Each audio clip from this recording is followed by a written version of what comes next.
नमस्कार दर्शक बंधु डिजिटल किचन ओडिया आ गोटे नुआ एवं फ्रेश वीडियो को आपण मानक स्वागत। आज भिडियो में प्रस्तुत करबा बाजार रे मिलुथिबा साधारण पाउरुटी रो सैंडविच। तो फ्रेंड्स ये वीडियोटी को शेष पर्यंत देखंतु। एही बाजार रे मिलुथिबा साधा पाउरुटी रो सैंडविच रो संपूर्ण प्रोसेस जानिया पई जदि आपण आगो को मध्यम इंटरेस्टिंग कुकिंग वीडियो देखिया पई चाहंती तेबे एबे ही हमर YouTube चैनल को सब्सक्राइब करनियंतु। तो चलंत डेरी न करी आरंभ करबा आज रो इंटरेस्टिंग आ मजेदार वीडियो को। तो आसंतु देखिनबा संपूर्ण प्रोसेस को। ए सैंडविच प्रस्तुत करने प्रथमे आम प्रस्तुत करनबा ए सैंडविच रो मिक्सचर। ए मिक्सचर प्रस्तुत करने प्रथमे एभली गोटे मिक्सिंग बाउल नियंतु। वर्तमान एथिरे पकांतु गुंड कटाई रहितबा किछि कैप्सिकम, ता सहित एभली गुंड कटाई रहितबा किछि गाजर। मोटारे गाजर को एभली ग्रेटर माध्यम रे ग्रेट करि नै छी। आपण चाहिले गुंड काटी व्यवहार करि परिबे किंबा एभली ग्रेट करि मध्य व्यवहार करि परिबे। एवं एहा परे एथिरे पकांतु एभली गुंड कटाई रहितबा टमाटो, ता सहित गुंड कटाई रहितबा पियाज एवं गुंड कटाई रहितबा किछि काकुड़ी। एवं काकुड़ी पकई सारे परे वर्तमान से पकांतु मेयोनीज। जदि आपन पाखे मेयोनीज नाही तेबे आपण अति सहज रे को ऑनलाइन रो किनि परिबे।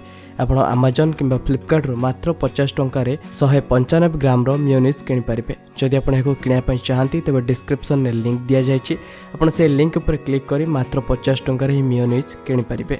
मेयोनीज पकई सारे परे वर्तमान एथिरे पकांतु चीज। मोठारे अमूल चीज रो व्यवहार करूछि। आपण चाहिले अन्य जे कोनोसी चीज रो व्यवहार करि परिबे किंबा एको संपूर्ण भाबे मध्य स्किप करि परिबे। चीज पकेबा द्वारा खास एतेटा सैंडविच रे फरक आसी नथाय। आपण चाहिले चीज बदल रे पनीर रो मध्य व्यवहार करि परिबे किंबा बिना चीज किंबा बिना पनीर रे मध्य एहाको प्रस्तुत करि परिबे। एवं जदि आपण चीज पकाउचंती तो एहाको एभली भला भाबे ग्रेट करी पके नियंतु। एवं चीज पके सारे परे वर्तमान एथिरे पकांतु अल्प किछि चिली फ्लेक्स बा लंका गुंड।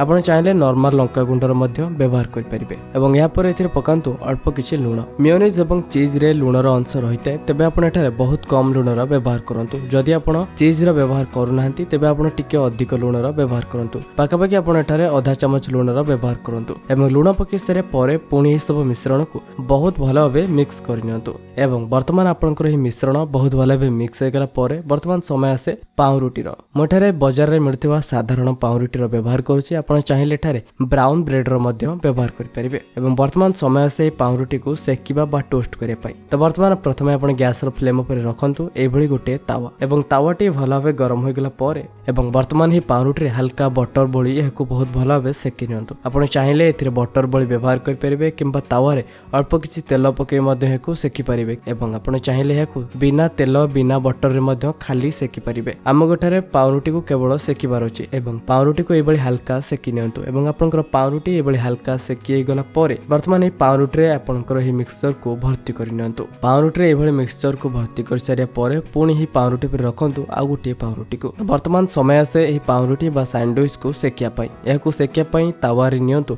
अल्प किछि बटर किंबा तेल आपनकर तेल किंबा बटर बहुत भल भाबे गरम हो गला परे वर्तमान सेथिरे पकांतु आपनकर रेडी होई रहितबा ए सैंडविच को। एवं सैंडविच को सेकिबा समय ध्यान देबे कि हमर गैस र फ्लेम पूरा लो रहिबा दरकार। जदि आपण एहाकू मीडियम फ्लेम के हाई फ्लेम रे रखंती तेबे आपनकर पाउरुटी टी पोड़ी जिबार संभावना रहते। तो आपण गैस र फ्लेम को संपूर्ण भाबे स्लो फ्लेम रे रखी पाउरुटी को भल भाबे सेकि नियंतु।